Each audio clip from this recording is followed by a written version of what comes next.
everyone, on my channel I analyze song lyrics very in depth through the lens of literary analysis. Today we are doing the song The Louvre by Lorde. I've already analyzed some of Lorde's songs. I've analyzed the song Team by Lorde, Supercut by Lorde, and most recently, Buzzcut Season. I'll go ahead and link these videos down below in case you'd like to watch. I will be analyzing more of Lorde's songs. I have seen some of your requests. If there are any songs you'd like me to do sooner of Lorde or any artist, go ahead and leave them down below in a comment. As a quick disclaimer before we get started, music is very subjective, so everything presented in this video is my own personal opinion. I always encourage you all to comment down below what your thoughts are. I think that word choice is very important. For that reason, on my channel, I tend to concentrate on diction, which is word choice, and connotation can be thought of as like the vibes or the emotions that the words elicit. Let's get started.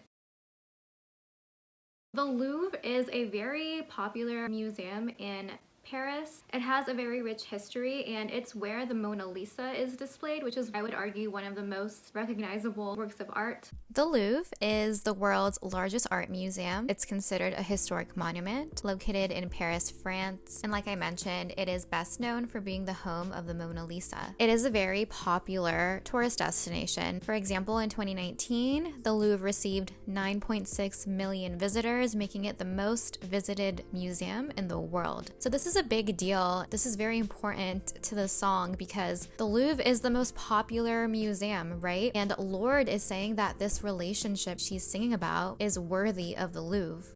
But is it really? The Louvre opened on August 10th in 1793, so it has a very rich history. The art in the Louvre is divided between 8 curated departments. The reason I'm stating this is to illustrate the magnitude of this museum, not only in popularity, but also in the volume and value of art that is housed here. In this song, Lorde is saying that this relationship was worthy of being in the Louvre. And as I'll discuss in a second, this song is honestly the most sarcastic thing I've ever heard.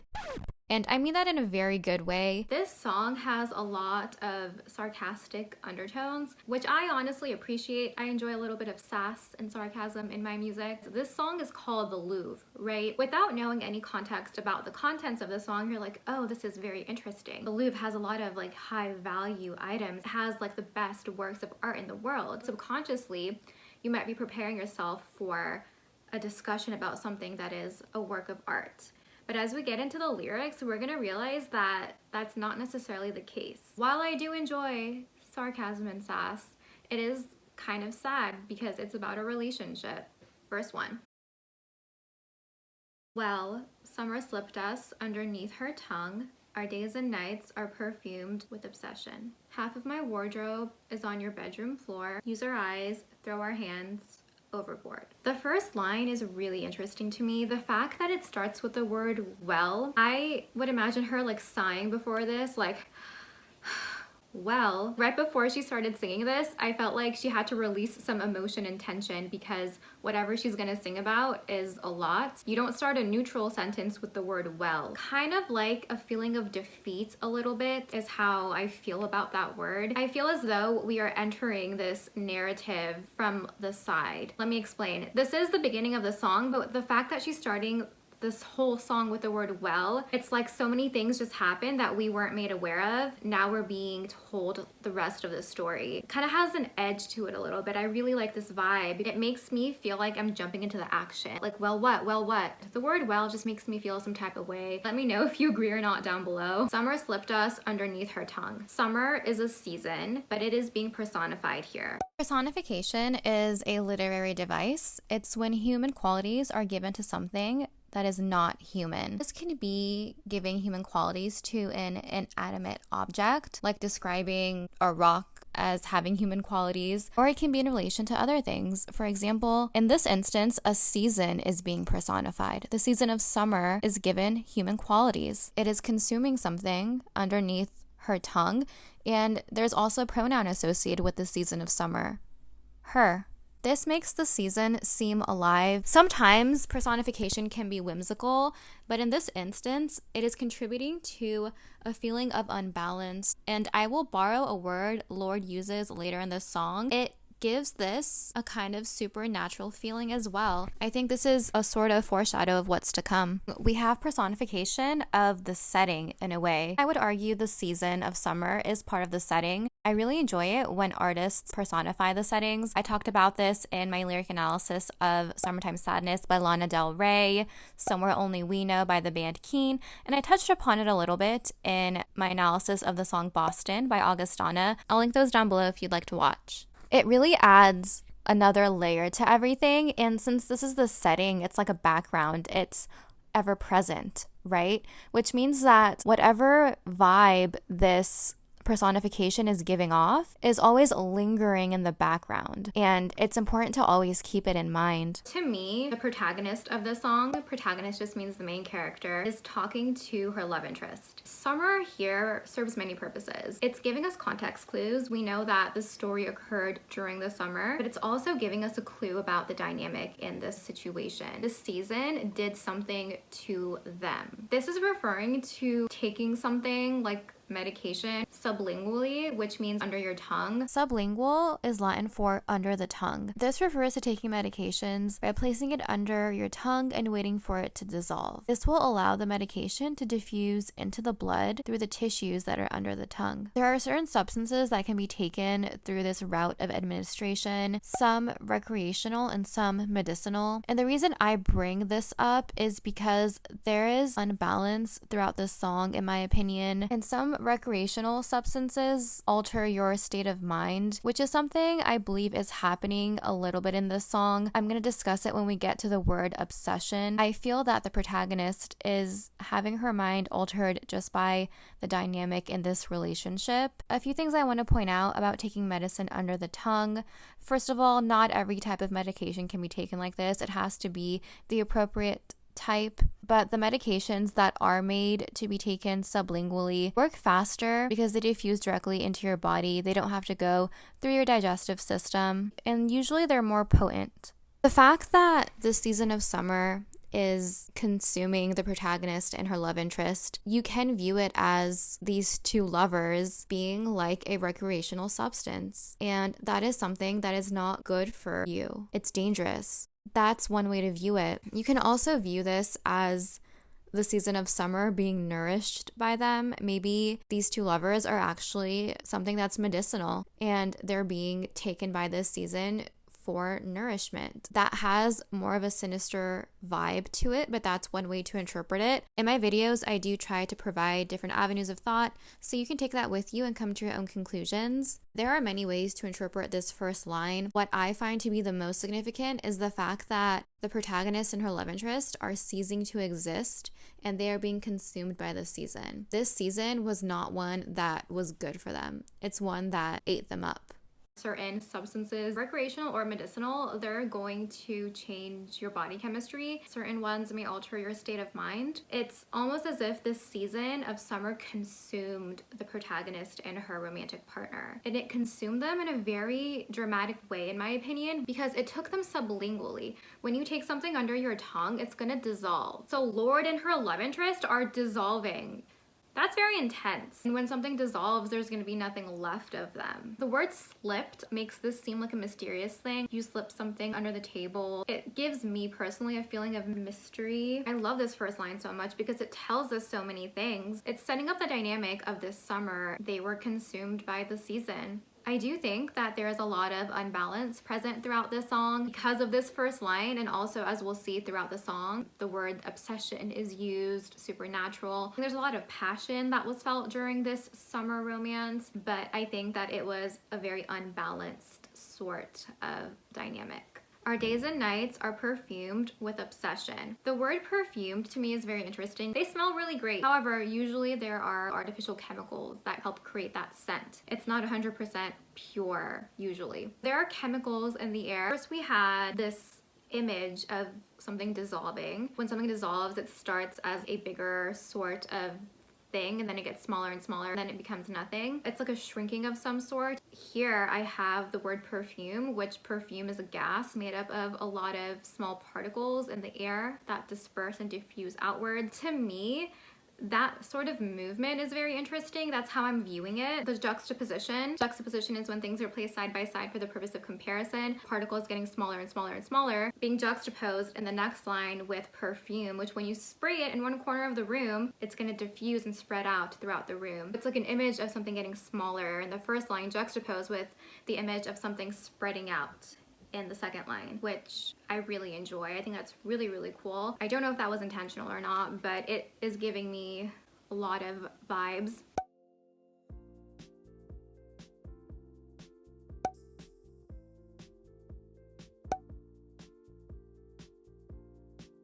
Perfumed with obsession.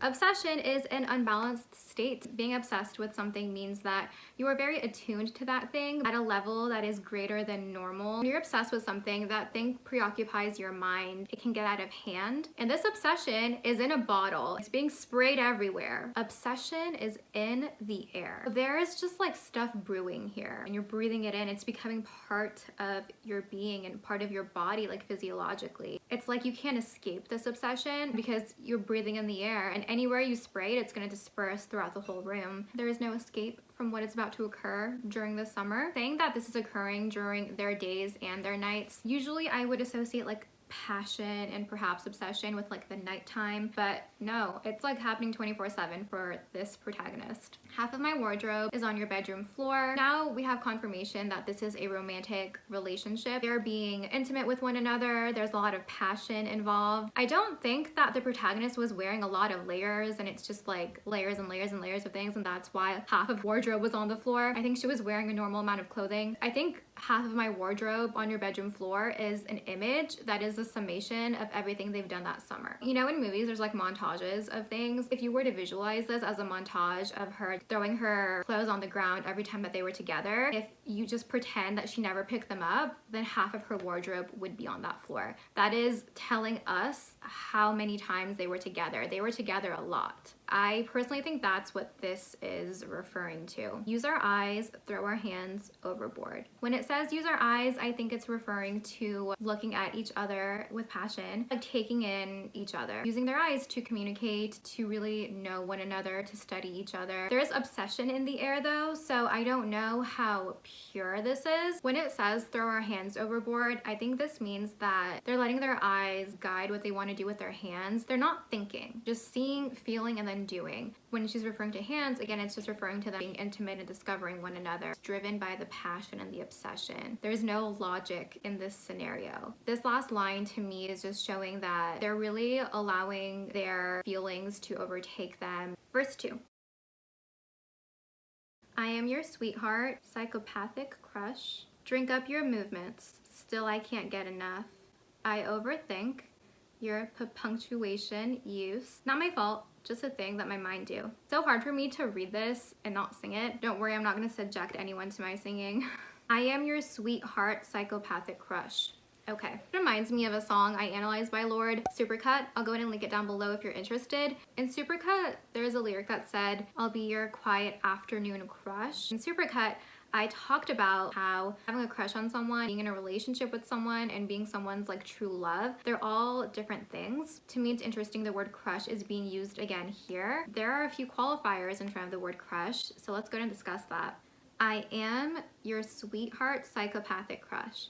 The word sweetheart has a very cute connotation. It's just like, aw, yay. It's a rose-colored sort of word. It's very romantic, kind of innocent as well. The word psychopathic is in direct opposition to that. This is a very stark contrast. This is a very interesting juxtaposition. Psychopathic is a very unbalanced state. When you look up the word psychopath, it refers to an unstable or aggressive person. The word psychopathic is not something that you would want to associate with a relationship. If you want to compare sweetheart with the word psychopathic in the context of a relationship, sweetheart is a more balanced sort of word. It's more pure and innocent, and it's just like super cute. The word psychopathic in the context of a relationship is unbalanced and not healthy. I think the word psychopathic goes with the word obsession because they're both representing an unbalanced state. The protagonist here is making a very direct statement. She's like, I am this. She has a sort of self-awareness. She says that she's this person's crush. When you have a crush on someone, it's like kind of cute. I recently analyzed a song that's all about a crush, the song Gold Rush by Taylor Swift. I'll go ahead and link that down below. A crush can be fun, but it's not anything substantial. It's not a relationship. Just because you have a crush on someone does not mean that you know that person super well,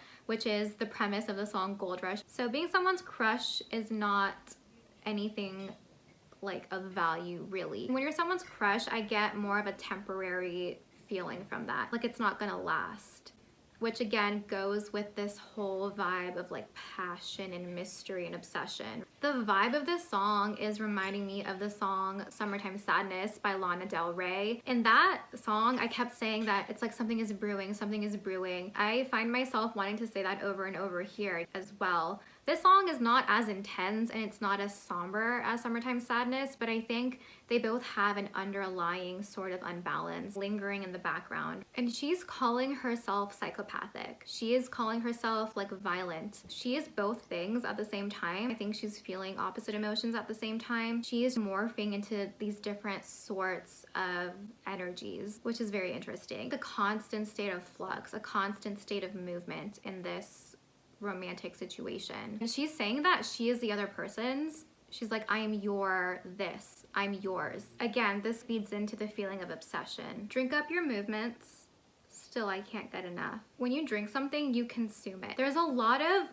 consumption in this song, which is something very interesting to me. In the first line, the protagonist and the romantic partner were being consumed by the season of summer underneath the tongue. And then we had consumption of the perfume through the nose. When you spray something everywhere, you're gonna breathe it in. So that's another type of consumption. Now the protagonist is consuming her love interest in a way, drinking them up. And when you drink something, you're hydrating. So it's like this person is providing some sort of nourishment, but this is not like the good sort of nourishment. This is like empty calories. She's not being nourished by like a salad or something with avocado and just like good healthy fats and like, I don't know, maybe some croutons in there just to keep it fun. But there's a lot of consumption. I think this is reflective of what's gonna happen at the end. I'm gonna extrapolate a little bit and assume that this whole romantic situation is all consuming. This is all showing, again, a sort of unbalance. I'm going to be repeating that over and over throughout this song. When you drink something up,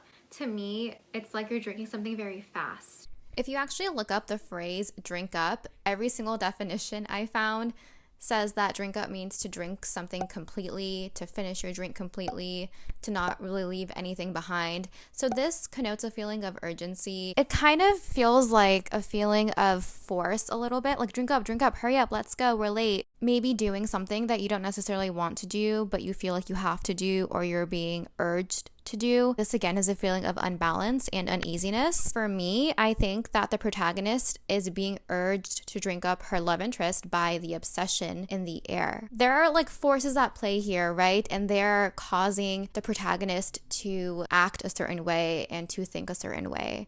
The dynamic of the protagonist and her love interest, it's created this vibe in the air when they're together. It's just like she can't control herself. And I really do think that these notions of consumption are very, very interesting. When I realized this, I was very shook and very excited to share it with you all. The pace of the dynamics in this song are very quick. I talked about this in another one of my lyric analysis videos. This kind of reminds me of Romeo and Juliet. In Romeo and Juliet, I am distilling this a lot, but in Romeo and Juliet, there's repetition of the phrase make haste, which means like hurry up, all throughout the book, and that was reflective of the dynamic between Romeo and Juliet. They were going so fast because there was so much passion involved. If they were to like slow down for a sec, they would have communicated. My audio was kind of weird when I was recording this, so I'm just gonna restate it here with a voiceover. Pretty much I was saying that in Romeo and Juliet, there was a lack of communication because the passion took over, and there was a sense of urgency that led to this whole chaotic, unbalanced situation. And you could make the argument that if there was communication,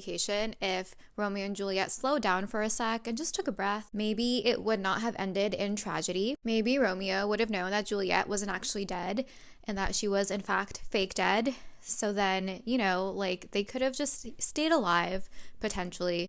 So whenever I see that there is a sense of urgency that's just present a lot in any sort of like literature or even in song lyrics, I take that as a very big red flag.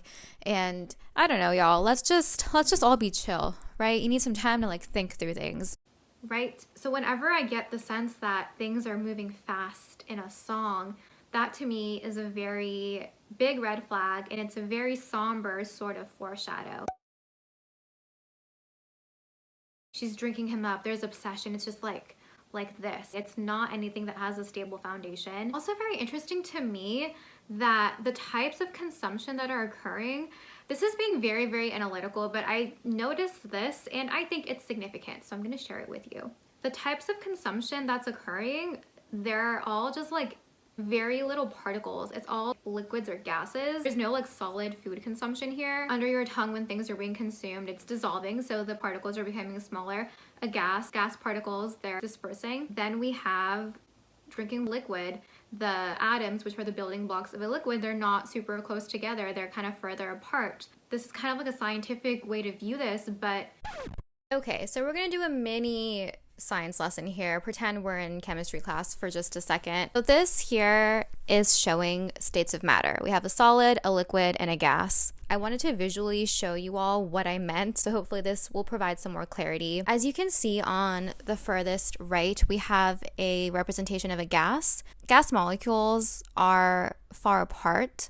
The forces between them are not that strong. It says that the gas molecules are so far apart that the attractive forces between them are insignificant. So the molecules themselves don't have that much of a hold on one another. When you move to a liquid, you can see that those molecules are much more closely packed. It says that they flow easily around one another, but they are still kept close by the attractive forces between them. Something I believe is significant is that liquids assume the shape of their containers. Then if you are to go to the solid, you see that the structure is very rigid. They're arranged in a regular repeating pattern and they are held firmly in place. In this song, I noticed that the consumption that was occurring had to do with things that aren't super stable. I would consider a solid stable, right? The structure is very rigid and the attractive forces between each molecule is very strong. We have perfumed obsession. That's a gas, right? A gas is not stable. You can see the molecules are far apart and the attractive forces between the molecules are not strong. We have the phrase drink up. That's a liquid. Then we have dissolve. When something dissolves, it goes from a solid to a liquid. So that whole process, which is very important because this is the process that is in the background. Remember earlier I mentioned whatever vibe the personification of the setting shows, that's the vibe that's lingering in the background because the setting is always present. The season of summer is essentially dissolving the protagonist and the love interest. When something dissolves, it goes from a solid to a liquid. So the attractive forces between the molecules are diminishing, they're going away, and the rigid structure is going away. Every single place you look, there is a lack of stability. Where there once was stability, it's going away, it's dissolving. Maybe at the beginning of the season, this dynamic between the protagonist and her love, maybe they could be represented as a solid. I know this is very analytical, but it's something that I noticed, and it's something that I really think is significant if you go in depth and you analyze it. I honestly think this is an argument you could make. I mean, I'm here making it. So I think this really shows that there's a lack of stability, and the fact that there are less attractive forces between these molecules when you are in a liquid state or a gas state. Everywhere you look in the song, there's a lack of stability, there's uneasiness, there's disorder, there's unbalance. This to me really packages the song in a way that, like, there is no doubt. There's just like so much stuff going on here, and it's all pointing to one word: unstable. Please let me know your thoughts about this down below. I'd be really interested to hear your perspective on this. When you think of a liquid or a gas, it's just kind of like expanding. If it's a gas, and a liquid is just kind of like moving like this. There's no stability. And when something's dissolving, it's just kind of going away. There's no like image of stability. Again, that's being very, very analytical, but for me personally, it's significant. It's adding to this feeling of just like this feeling. I hope that made sense. Please let me know if it did or not down below. Drink up your movements. Whatever this romantic partner does, it draws the protagonist in. They're very much drawn to one another. Still, I can't get enough. That's where the obsession comes in. They just want more. Again, there's a lot of passion here. I overthink your punctuation use. I love that punctuation is stated like that, kind of like the protagonist is stumbling over her words. Despite the fact that half of her wardrobe is on this other person's bedroom floor, she still gets nervous about them. The punctuation use here is referring to texting, so she's still trying to figure out what this other person's text mean. If they like put a period after okay, like what does it mean? Last time when they said hey, they put an exclamation point, but this time they didn't put an exclamation point. And what does a semicolon mean? Have you ever had anyone use a semicolon in a text? Like literally, what does that mean? Despite there being so much passion and despite the protagonist being so drawn to this person, they still aren't 100% firm in the relationship. They are still overanalyzing text messages, which is something that you do more of at the beginning of a relationship or even before you're officially dating. But again, remember, she's this person's crush. Makes sense that this sort of dynamic exists. The protagonist does have self-awareness, right? She knows that she's overanalyzing the texts, and she knows that she's not doing it on purpose. It's just something that's happening naturally for her. The fact that it's something that her mind does, to me, shows that she is inherently not sure about this relationship or this romantic occurrence. Deep down, when you're with the right person, you are gonna feel a sense of peace without trying to. The fact that her mind is jumping from place to place could be an indicator that this is a sort of romantic relationship. I keep saying relationship, romantic scenario that's gonna fizzle out. Of course, you can still have these moments when you're in a stable relationship with someone who is, you know, your true love. You can still have these moments, but for me, because this context has so many indications of not being balanced and not being stable, that's how I am interpreting that. Chorus.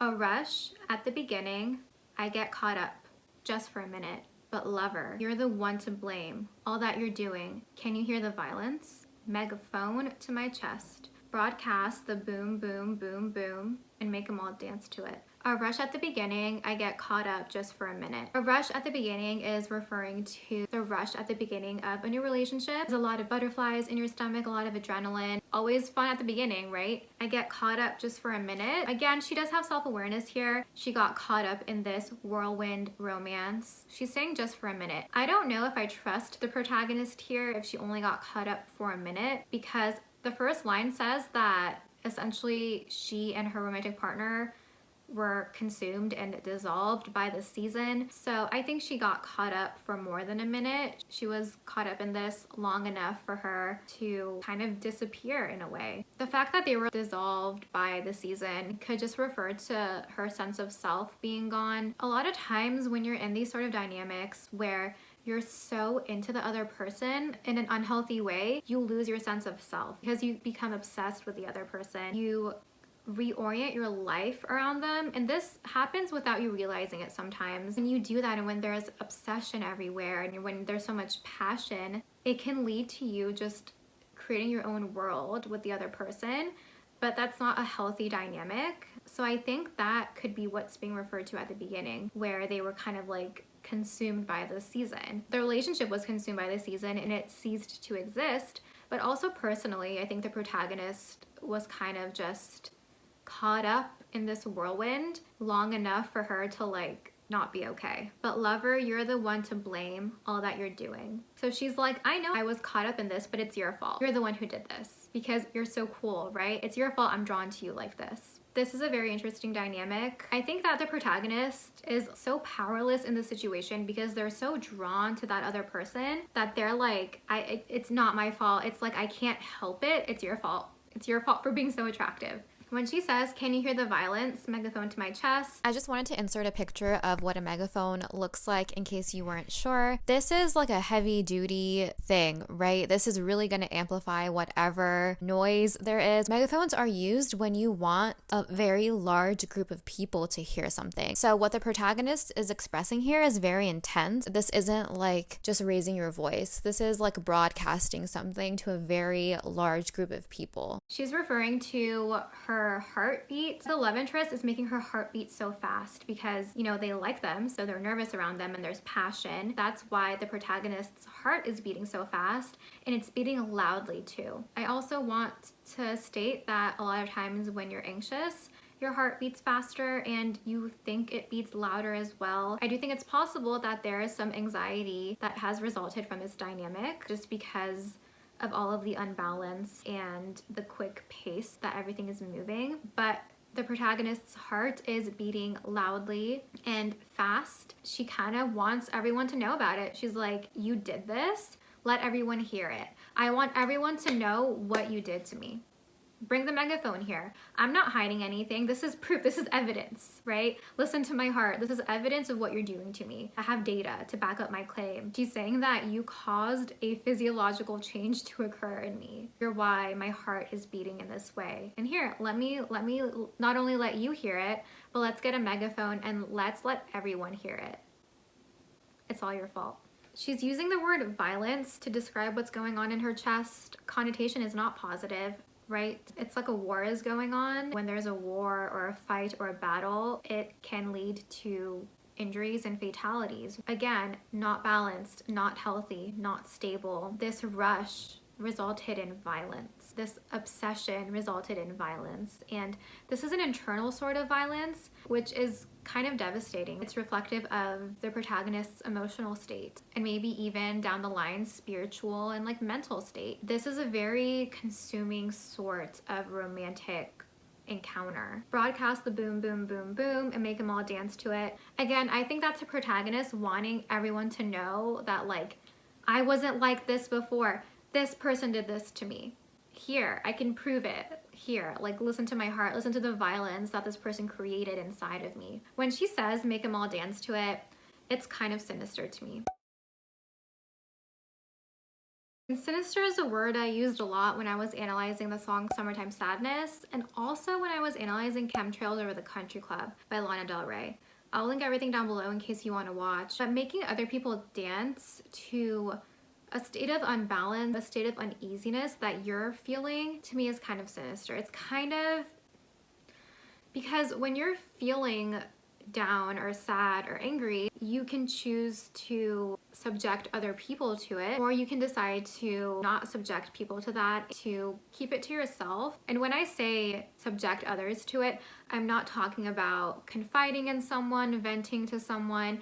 I'm not talking about that at all. I think that's very necessary and healthy to express your emotions and to talk to people. When I say subject others to, I mean like without purpose. Like when you're having a bad day and you like walk into someone on purpose. That's the type of vibe I'm referring to. That's what I'm referring to when I mention like subjecting someone to your like uneasy state. I understand that sometimes you may do that like unintentionally. However, she's saying like, let's get a megaphone and broadcast it and make people dance to it. There's multiple steps in this scenario. So to me, there is like forethought here. I'm kind of wondering why, like what is the purpose of making people dance to the violence in her chest? Because dancing is usually a very jovial occurrence. It's what you do in celebration, at parties, at weddings, things like that. But she wants people to dance to the violence. I would really be interested to know what your take is on this. For me, I think that she is overflowing with emotion. I would argue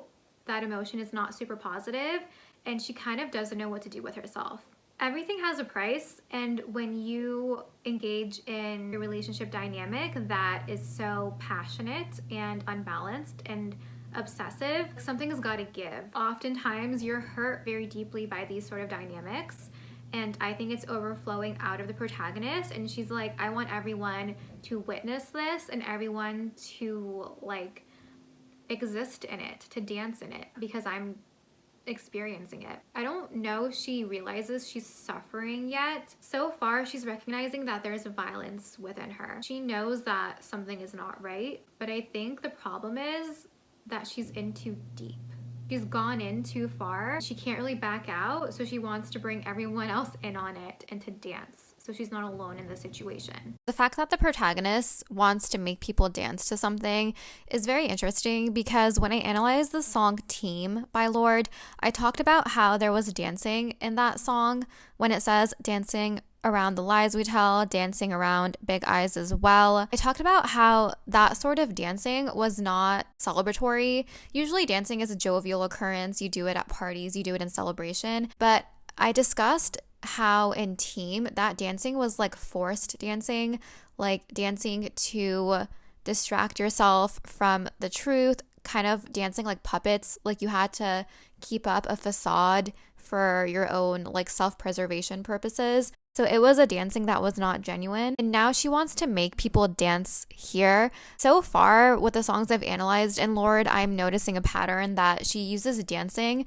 but not in a jovial context. It's kind of like a forced sort of dancing that is covering up something else. But yeah, if I find that there are more like dancing references and more Lorde songs, I might do a video just of how Lorde uses dancing to convey certain things. But it's interesting. This definitely was something I discussed in my Team analysis, and it's a very similar sort of dynamic here. The dancing is not celebratory at all. In fact, there is a very sinister, and sinister just means like evil, but there is a very like sinister backdrop to this. Let me know what you think of down below.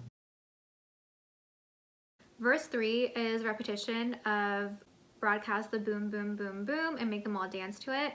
Those two lines are repeated together 1, 2, 3, 4 times. In all of my videos, I state that repetition signifies significance. I truly believe that when words or phrases are repeated, it's the songwriter giving us a message and it's something to pay attention to. The fact that these two lyrics are being repeated over and over again, it just drives the point home more that she really wants everyone to know what is going on internally with her. She cannot keep it in any longer, and she's just like, it's like poking like a sleeping bear. Is that the saying? It's just like, look at my suffering, look at this, look. When she says make them all dance to it, the word make, that has a feeling of force to it, right?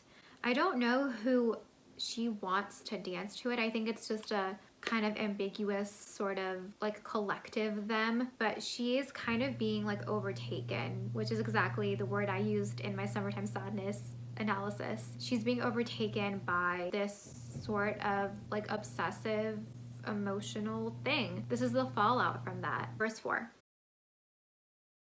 Our thing progresses. I call and you come through. Blow all my friendships to sit in hell with you. But we're the greatest.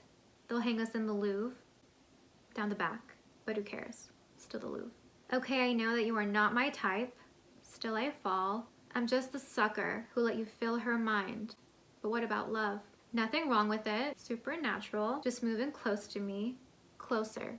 You'll feel it coasting. This is my favorite verse in the song. I love that this song is called The Louvre and it's not mentioned until verse 4, and it's only mentioned twice in this song. The power that holds to me is very significant. It's kind of poignant in a very unbalanced way. Let's break it down. Our thing progresses. Our thing.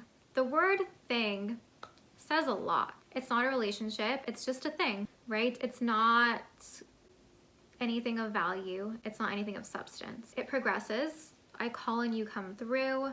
Blow all my friendships to sit in hell with you. This is kind of like a thesis statement for this relationship, right? The protagonist is calling them and they're gonna like hang out or whatever. The protagonist recognizes that she has isolated herself to be with this person, which is what I talked about a little bit earlier. When you're in these sort of relationship dynamics, you become each other's worlds, but not in a healthy way. She blew all of her friendships to be with this person, but where they exist together is hell.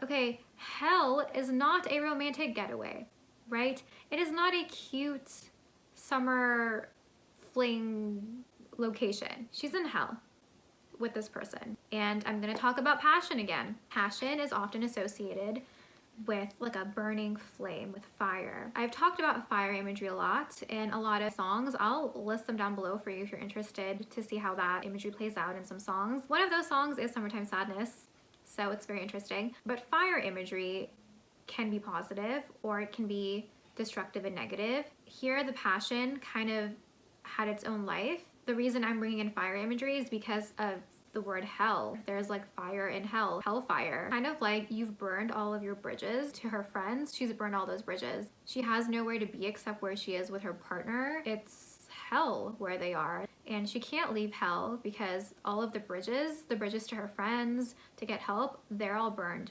There's no way out. The word sit to me is very significant because when you're sitting, it's a stationary sort of thing. When you're standing, you're already like ready to run, right? I'm happy she's not like lying down in hell because that's worse. But when you're sitting, you're just kind of like chilling. You're not looking to get away. It's like you're gonna be there for a while.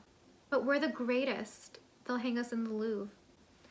Okay. This could mean one of two things in my opinion. Again, open to your own interpretation. When it says, but we're the greatest, first of all, the word but to me is kind of parallel to the first word of the song, well. It's just kind of like, it's kind of sarcastic and cheeky in this context. When she says we're the greatest, it could be referring to what they have thought about themselves. Maybe at the beginning of this romantic fling, they were like, this is amazing, this is the best relationship I've been in, you're the greatest, I'm the greatest, this is great. So this could be referring to how they viewed this at the beginning, or it could be how everyone else perceived them. Like, oh my gosh, this is true love, love at first sight, you guys are the greatest, this is amazing.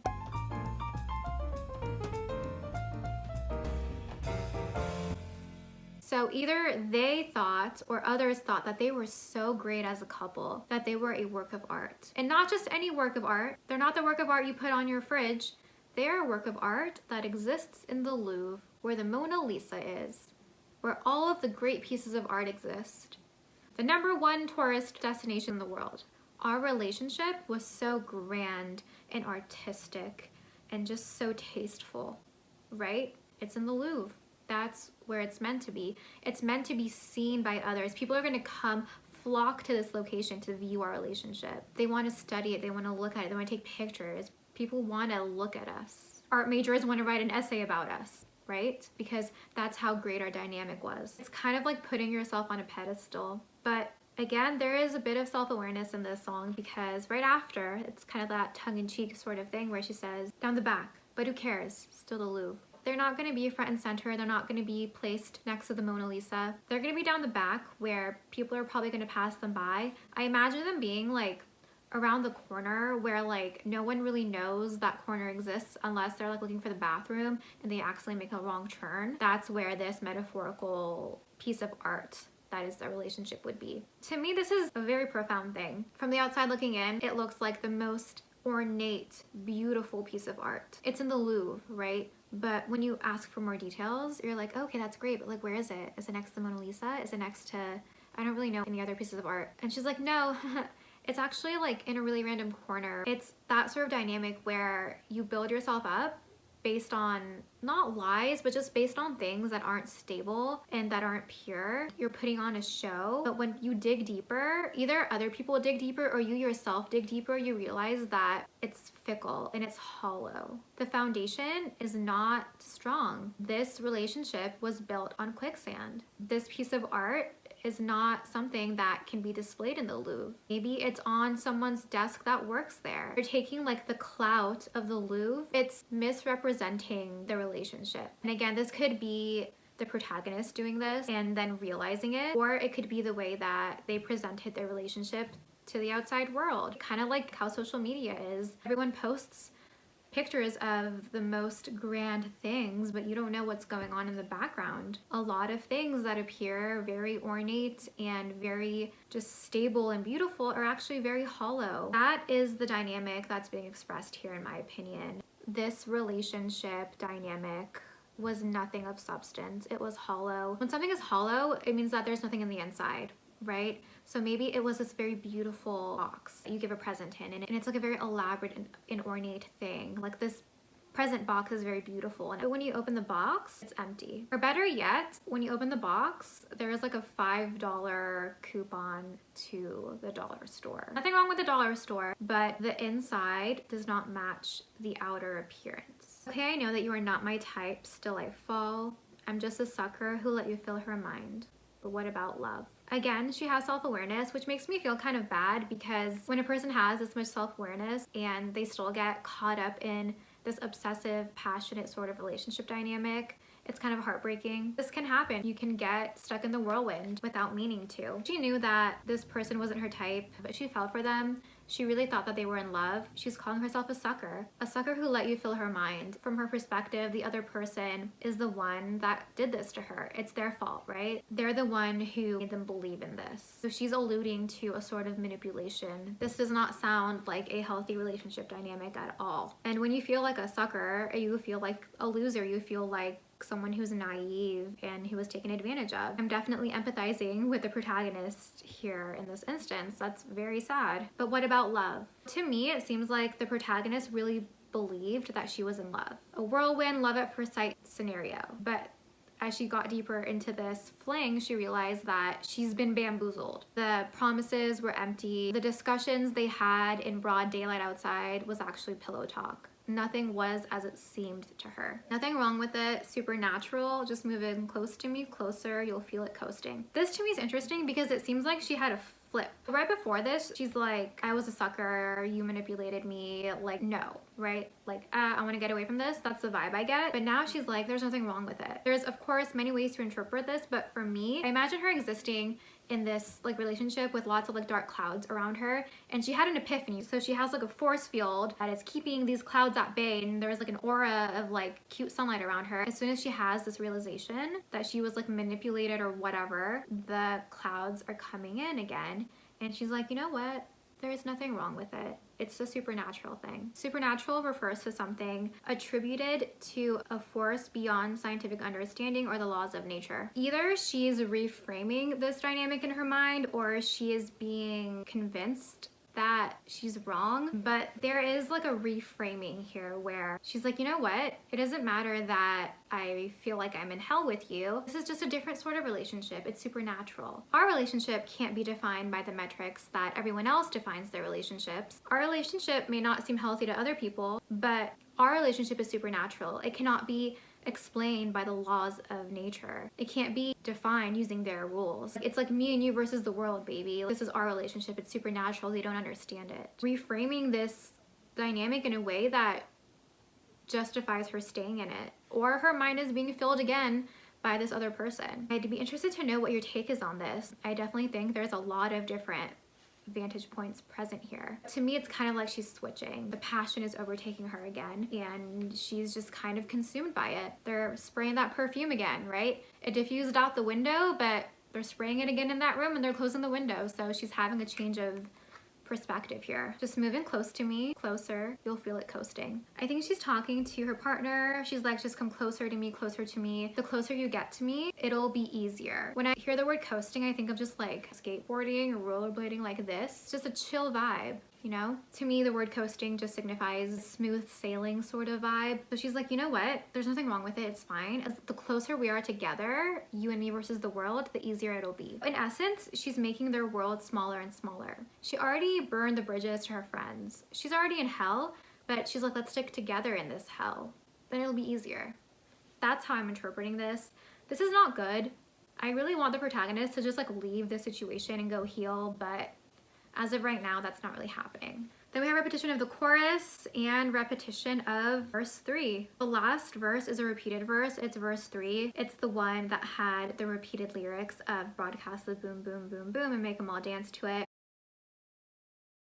There is no resolution to this song. We are left with the violent sounds of her beating heart. So that to me is not great. It's a kind of foreshadow. It's kind of dramatic in a sense, kind of theatrical a little bit, which kind of makes sense to me because we're talking about the Louvre, right? So we don't know if she like leaves this relationship or not. I think eventually she will. I hope so. What this song does is very beautifully illustrate the feeling of an unbalanced, unhealthy relationship. And the fact that even when you're aware that you're in an unhealthy relationship, you kind of become addicted to it, or you kind of feel like you don't have any other options to get out.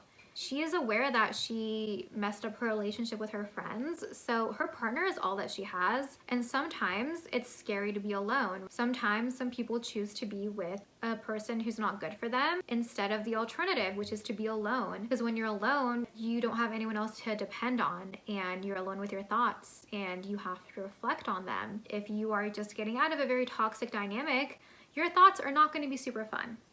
So yeah, again, in conclusion, this song is illustrating a dynamic that existed. I don't view this song as like a narrative necessarily. I think this is just like a vignette or like a glimpse into the dynamic of a relationship. The sort of diction that Lorde uses is chef's kiss. The whole like consumption vibe throughout the whole song is very interesting. She very much was consumed by this relationship.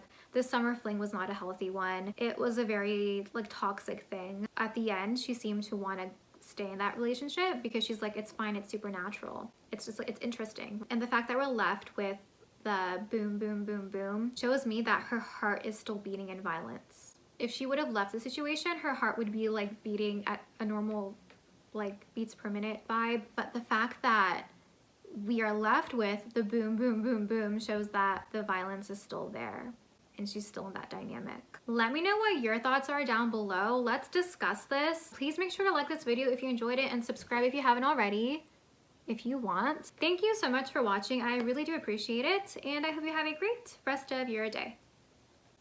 Bye.